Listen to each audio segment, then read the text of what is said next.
Ok, amigos ouvintes, como anunciado aqui na programação da 90 FM, no Jornal da Educadora, estamos recebendo a Crisia Heidrich, que é presidente do Centro de Educação Infantil Bom Pastor aqui de Itaió, e também com o assessor jurídico André Betti, eles que nos visitam hoje para falar sobre a situação que nós já noticiamos há alguns dias, no que diz respeito, primeiro, à interdição do CI e, posteriormente, à indicação, a orientação da Defesa Civil Estadual de demolição da estrutura. Crisia, primeiramente, é uma satisfação recebê-la aqui nesta manhã de sábado. Como o Centro de Educação Infantil tomou conhecimento que as instalações estavam sofrendo comprometimento em sua estrutura? Bom dia, obrigado pela participação. Bom dia. Por volta do dia 12 ou do dia 13, a Prefeitura realizou algumas obras nesse barranco e imediatamente começou a correr uma água dentro da nossa estrutura e a nossa coordenadora, Jucenara, ela informou de imediato o responsável pela obra de que isso não era normal e eles nos disseram que tomariam as medidas para que isso fosse resolvido já no dia seguinte ou no ato.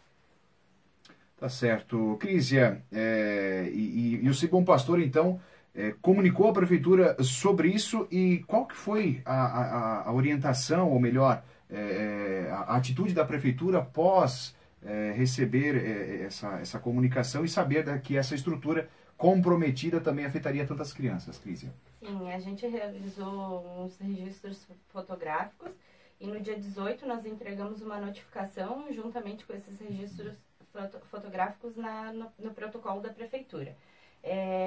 Nesses mesmos dias ali da semana do dia 18,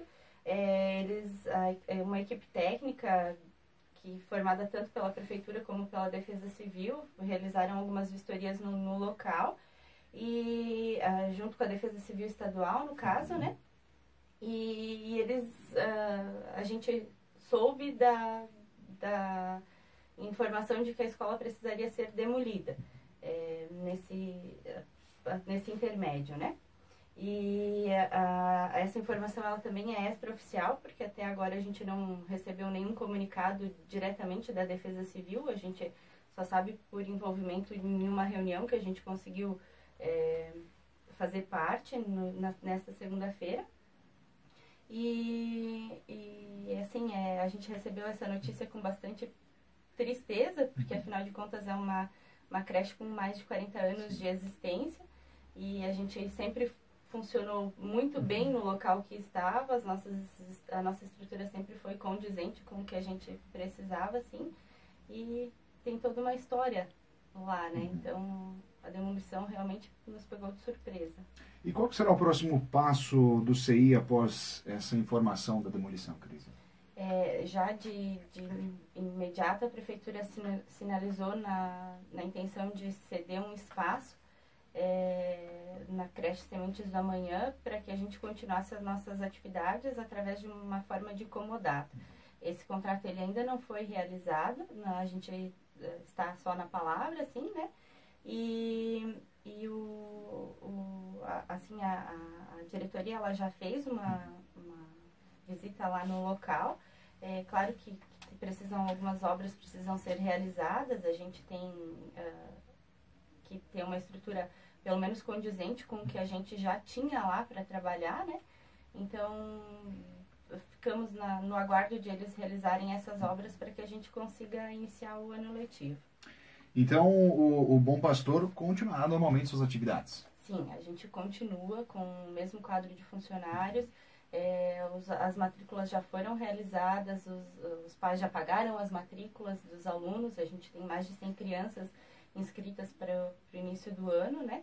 E as atividades continuam normais, com a mesma qualidade de ensino que a gente já prestava, a mesma qualidade no serviço, né? E a gente espera que em breve a gente consiga já iniciar essas atividades. Crisia, para a gente fechar aqui, qual seria o recado que você daria aos pais e aos alunos, já que depois que essa notícia acabou saindo, foi gerada muita preocupação, muita ansiedade, né? Estamos entrando num novo ano, logo, logo as aulas começam. Qual que é o recado que você deixa, principalmente aos pais e aos alunos?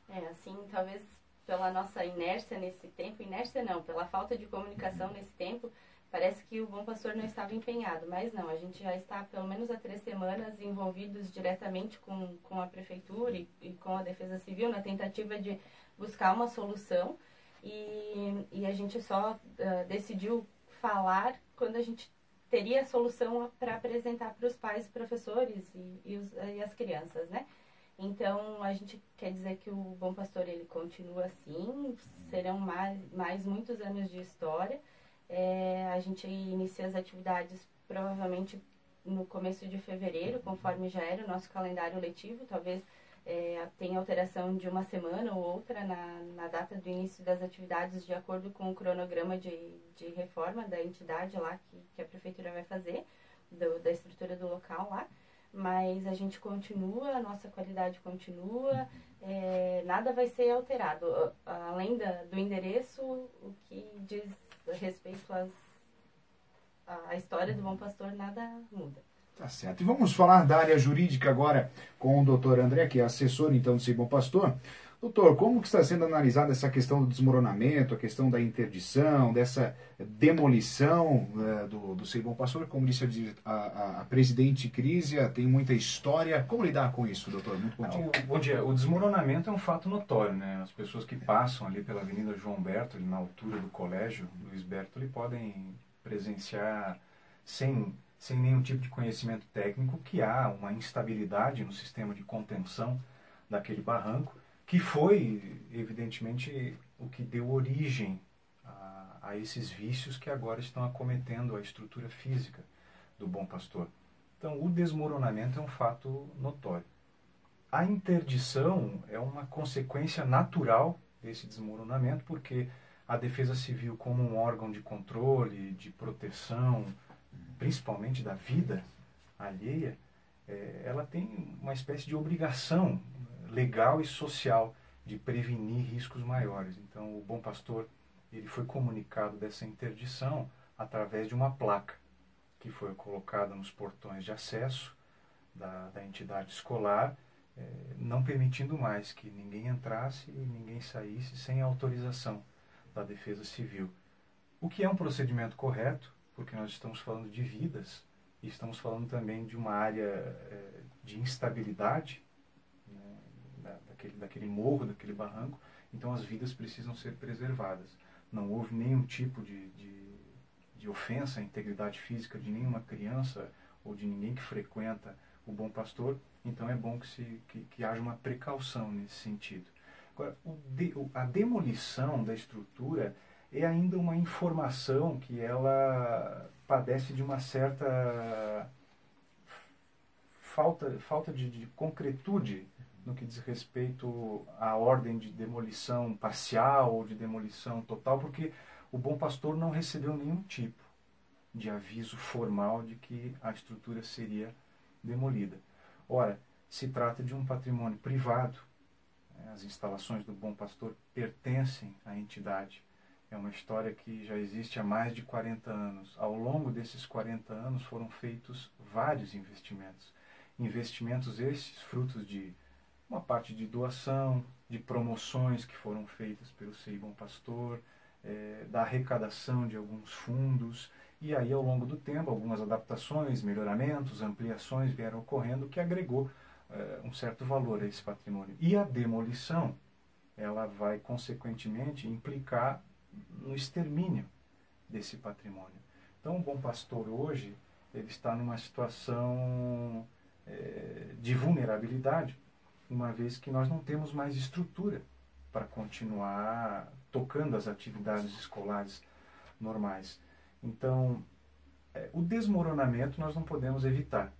A interdição, nós nem queremos evitá-la, porque se trata de uma questão que se sobrepõe ao interesse particular. É uma questão de interesse público, que haja a preservação de qualquer vida que esteja lá dentro.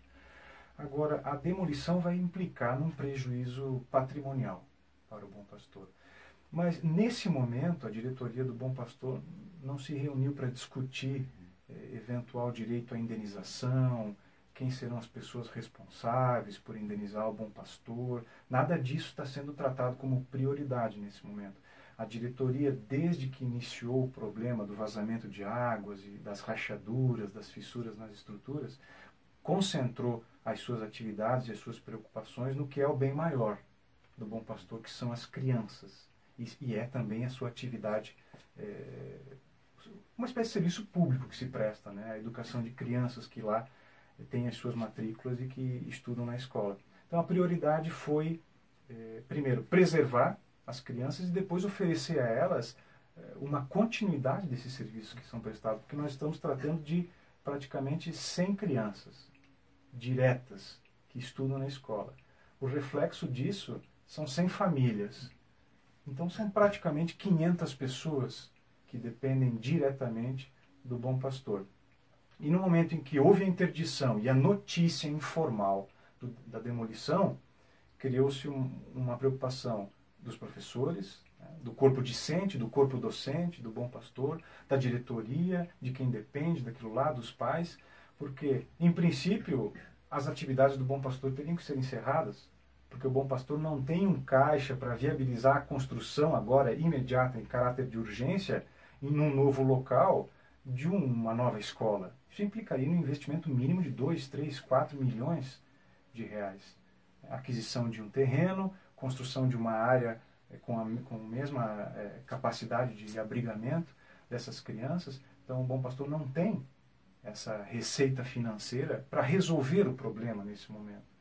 Foi então que a administração pública sinalizou, como o presidente do Bom Pastor já falou, no sentido de oferecer, através de um empréstimo gratuito temporário, as instalações da antiga creche de Sementes da Manhã, que vai ter que passar por uma reforma, inevitavelmente, algumas adaptações, até em observância às leis mais atuais, que envolvem o abrigamento de crianças em escolas de ensino fundamental e de ensino infantil.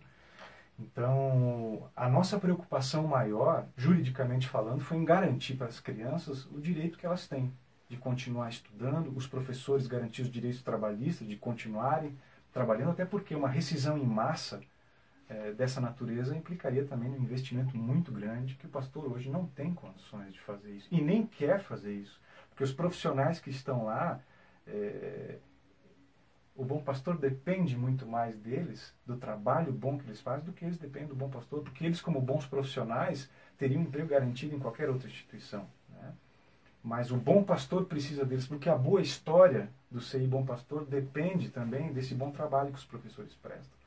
Eu tenho uma particularidade, que além de ser assessor jurídico do Bom Pastor, o meu filho estuda lá. Eu tenho um carinho especial pelo Bom Pastor. E quero aqui já deixar toda a minha gratidão pela presidente Crísia, que nem precisaria estar à frente dessa entidade há tanto tempo, que são 10 anos. São 10 anos que a Crísia está à frente como presidente dessa entidade. E nós não tivemos nem ano novo, né?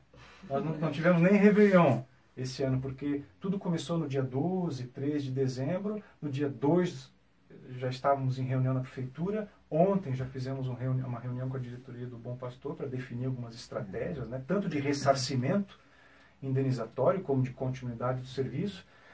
Então, hoje pela manhã, o Bom Pastor já conseguiu levar um profissional da área de avaliação lá para o local da escola, para fazer um levantamento quantitativo da área construída, para que nós possamos ter uma base de cálculo e um início de estimativa de quanto vai se perder em termos de patrimônio, qual é o quantum de prejuízo que o Bom Pastor vai ter, porque após os estudos que serão realizados, após a apuração das responsabilidades de quem serão os entes personificados, né, que serão responsáveis por essa indenização, depois disso tudo pautado e documentado, nós teremos duas soluções: que os responsáveis indenizem o Bom Pastor pela estrutura perdida, amigavelmente, ou nós, inevitavelmente e infelizmente, teremos que acionar o judiciário para fazer essa recuperação, porque o Bom Pastor só tem uma alternativa de conseguir uma sede própria no futuro, para restabelecer essa que já existiu durante mais de 4 décadas, que é tendo receita para adquirir um imóvel, adquirir um terreno e construir, ou adquirir um terreno já com uma edificação pronta que possa albergar todas essas crianças dentro das diretrizes pedagógicas que o Bom Pastor se propõe a fazer e vem fazendo há muito tempo. Então, mas nós repetimos, né? A prioridade não é essa. A prioridade nesse momento é encontrar uma solução para as crianças, para os pais, para os professores, para a diretoria e para a continuidade da história do Bom Pastor.